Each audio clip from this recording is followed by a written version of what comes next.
Hello again, everyone. This is the KMN 1971 back with another installment of my comic book collection spotlight series.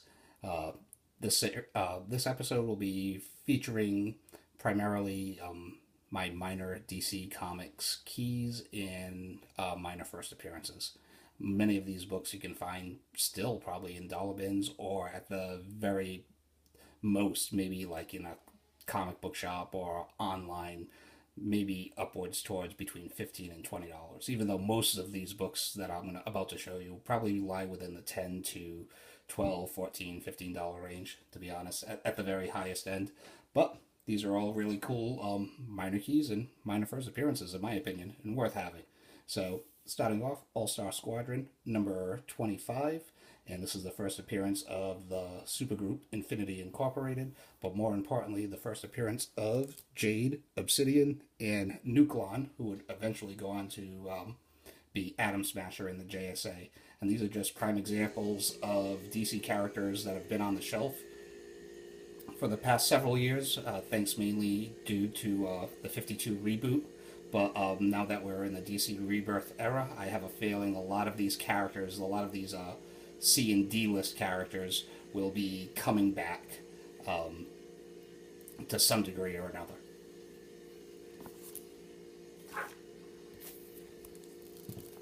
And this will also be the first part of three parts.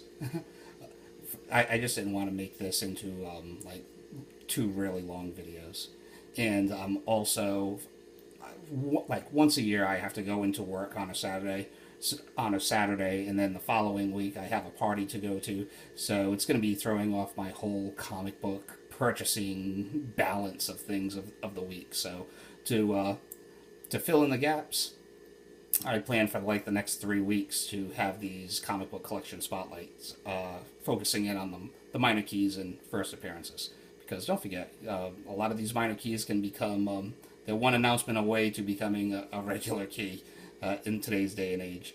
So, All-Star Squadron, number 47, and this is just some early Todd McFarlane artwork.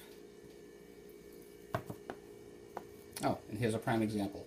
Batgirl, number 1, first print, Adam Hughes cover, and this is a book that wasn't really worth that much. And then, boom, that Joss Whedon Batgirl movie was announced. I believe it was officially announced at San Diego Comic-Con. I'm not sure, though, if it is official or not. Don't quote me on it. And this book shot up in value. So, I thought it always had potential just based on the Adam Hughes cover. Never mind, I never thought that the DC cinematic universe would be putting out a Batgirl movie, which I'm all for. I'll be there. Shit. This. Another perennial favorite of mine, and another book that was dollar bin fodder for like a decade. This is Deathstroke the Terminator, number 1. One of my favorite DC characters. Look at this slamming Mike Zeck cover, too. This is the first time that Deathstroke had his first ongoing title.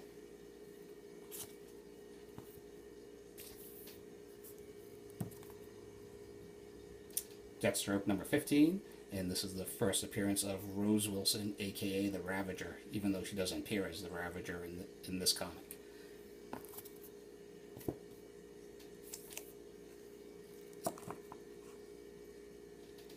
The Fury of Firestorm, the Nuclear Man, number 1. This is the first issue of Firestorm's second volume that began in the 1980s, and this is also the first appearance of Lorraine Riley, who would end up becoming the superhero known as Firehawk.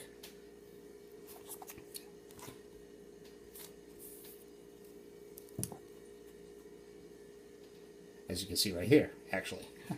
So this is The Fury of Firestorm, number 24, and this contains the first appearance of Blue Devil.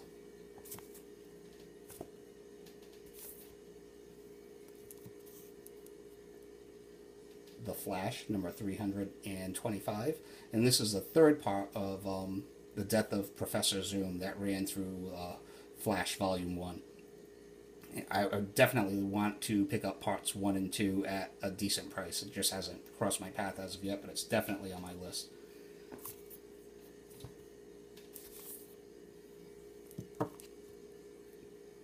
Flash, number 1 from 1987. This is the Wally West version of the Flash, and pretty much the volume of the Flash that this is like basically my generation's volume of the Flash. So very cool, and yet again, like the majority of these books that I just showed you, with maybe with the exception of Batgirl, all of these books could have been found in dollar bins probably about 3-4 years ago, and in some cases probably still can.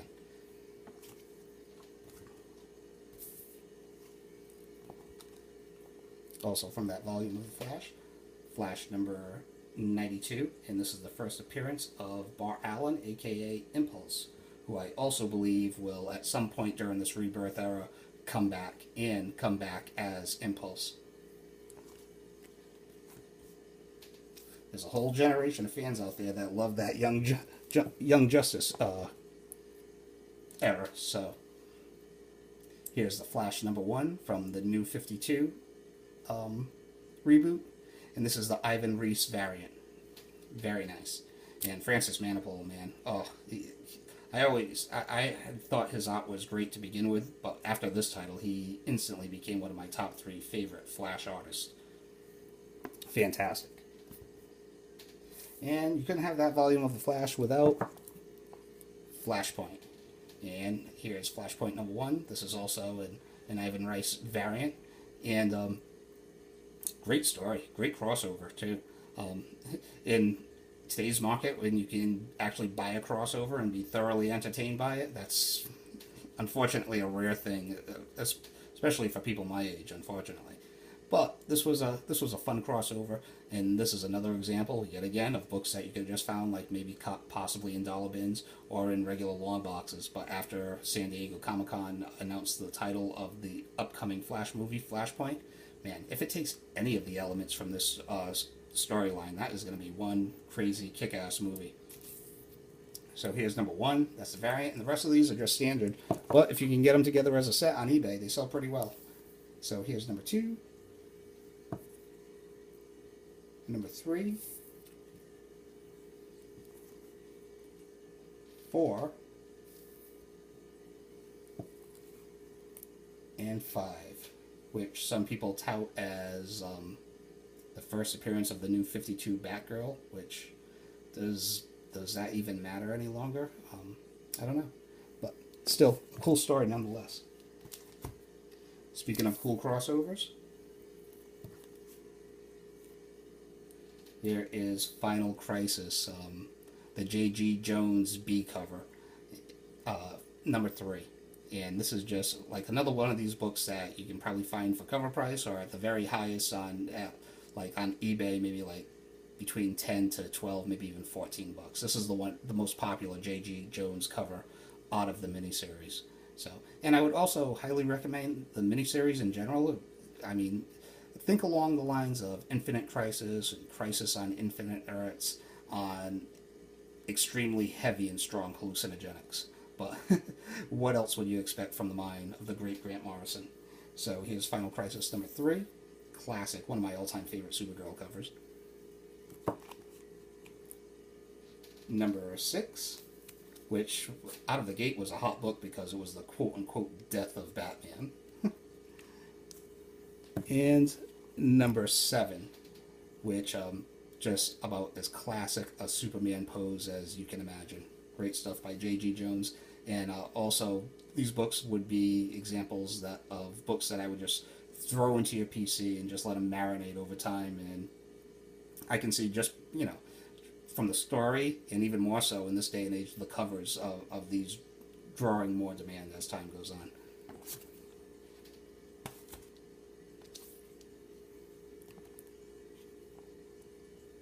Green Lantern, number 195. And while this isn't the first appearance of Guy Gardner as a Green Lantern, this is the issue Guy Gardner officially becomes a Green Lantern. And aside from a couple of side storylines where he became warrior for a little period of time, and he was in possession of Sinestro's yellow ring for a small period of time also. He's pretty much been a Green Lantern for, well over 20-30 years now. So, very cool, very significant if you're a Green Lantern fan. and a book that can be had on the cheap for the most part. Another book I see a lot of potential with is Green Lantern Corps number 201, and this is the first appearance of Kilowog.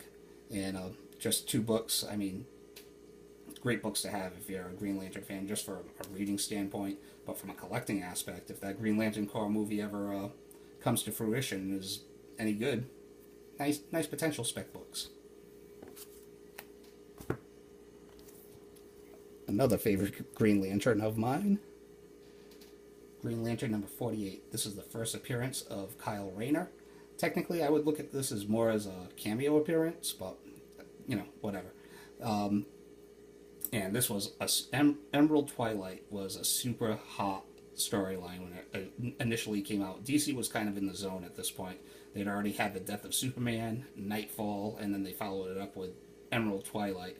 So, and I actually like all three of those storylines, don't get me wrong, but this one was by far the most shocking one.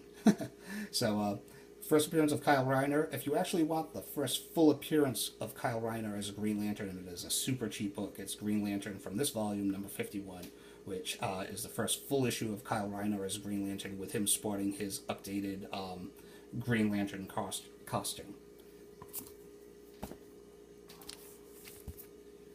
Green Lantern number 20 from the New 52, and we all know what the deal with this book is, but I just want to say, as far as topping off an epic run on a title, Jeff Johns did that with spades on this book. I mean, who cares about the collectability of this book? This book was just, from cover to cover, this was just a fantastic finale to a classic run. And the extreme opposite of that, The New Guardians, number 2. And about 5 years ago, when I first started to watch YouTube comic book haul videos, this was that weird comic that was going around everywhere, that was kind of the rage in my YouTube year one. So this is the first appearance of Snowflame, and he gets his powers via the cocaine. So, just a funny title. I know at one point this was like a $10 book. I don't know if it still is or not, but when I was going through and fishing out all my minor keys, because eventually I will be mylighting all of these, but I just pulled this out just because of the YouTube history involved and the overall goofiness. By far the most goofy first appearance that you will see in this little side series.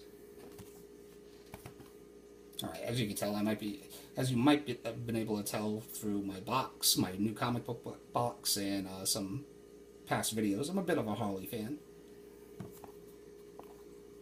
So here we have Harley Quinn number 1 from the New 52. Unfortunately, not the Adam Hughes variant, but I've actually never seen that book out in the wild in my area.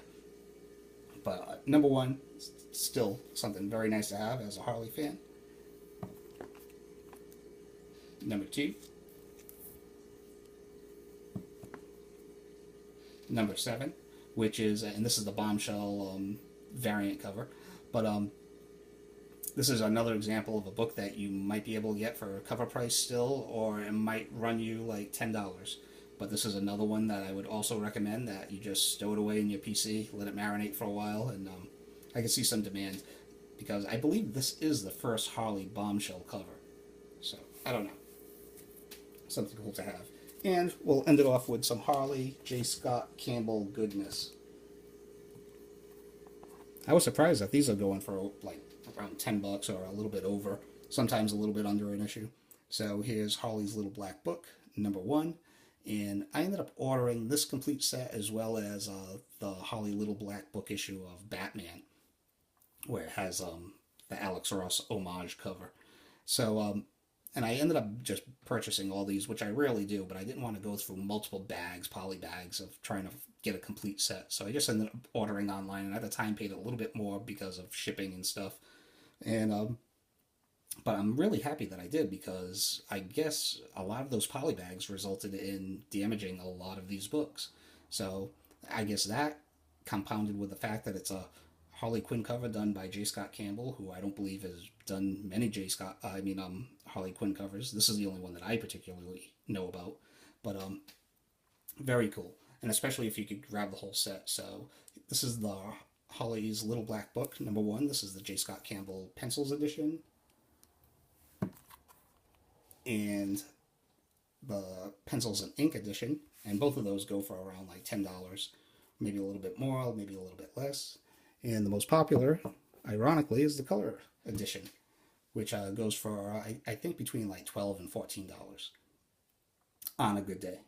So that's all I have for now. I will be back next week with part 2 of 3 of this little side excursion. I hope you all like it, and thank you for liking, subscribing, commenting, all that good comic book stew. Thank you very much for watching. Take care. I'll see you all next week. Goodbye.